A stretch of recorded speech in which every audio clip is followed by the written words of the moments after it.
सिर्फ इसलिए कि एक ग्राहक ने कहा कि स्टेक ज्यादा पक गया है। उस महिला ने तुरंत एक कच्चा स्टेक उठाया और उसे जोर से डाइनिंग टेबल पर पटक दिया और फिर ग्राहक को बढ़िया खाने की समझ न होने के लिए डांटने लगी।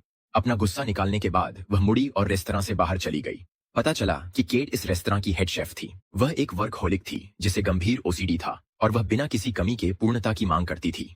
यही वजह थी कि वह हेड शेफ के रूप में इतनी सफल थी। हालांकि उस दिन एक अप्रत्याशित घटना ने उसकी जिंदगी को झकझोर दिया। उसे एक फोन कॉल आया जिसमें बताया गया कि उसकी बड़ी बहन की कार दुर्घटना में मौत हो गई है और उसकी असहाय भतीजी जेनी अस्पताल में अकेली रह गई है। बेचारी जेनी को देखकर उसका दिल दुख से भर गया।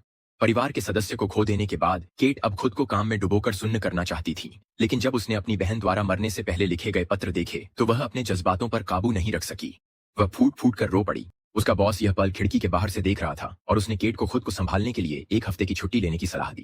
केट अस्पताल में जेनी से मिलने गई और उसके लिए स्वादिष्ट खाना लेकर आई। अपनी बहन की अचानक मौत के बाद केट स्वाभाविक रूप से जेनी की अभिभावक बन गई, लेकिन उसे यह उम्मीद नहीं थी कि जब वह काम पर वापस लौटी तो रसोई में पहले ही एक नया हेड शेफ आ चुका था। स्पष्ट था कि जब वह जेनी की देखभाल के लिए घर पर थी, उसी दौरान उसकी जगह किसी और ने ले ली थी। केट बहुत गुस्से में थी। उसने अपनी सफाई देने के लिए बॉस से बात की, लेकिन बॉस को नया शेफ हर लिहाज से अच्छा लगा और उसने सुझाव दिया कि केट उसकी सहायक बन जाए। जीविका चलाने के लिए केट के पास इस नतीजे को स्वीकार करने के अलावा कोई विकल्प नहीं था, लेकिन वह हार मानने को तैयार नहीं थी। इसलिए उसने लगातार काम पर निक को निशाना बनाना शुरू कर दिया। वह इन तरकीबों का इस्तेमाल करके निक को खुद ही इस्तीफा देने के लिए मजबूर करना चाहती थी, लेकिन निक को इससे कोई फर्क नहीं पड़ा। इसके बजाय उसने जानबूझकर केट के प्रति अच्छा व्यवहार करने की कोशिश की। केट को यह पता नहीं था कि उसके जानबूझकर किए गए निशाने ने निक को उससे प्यार करने पर मजबूर कर दिया था।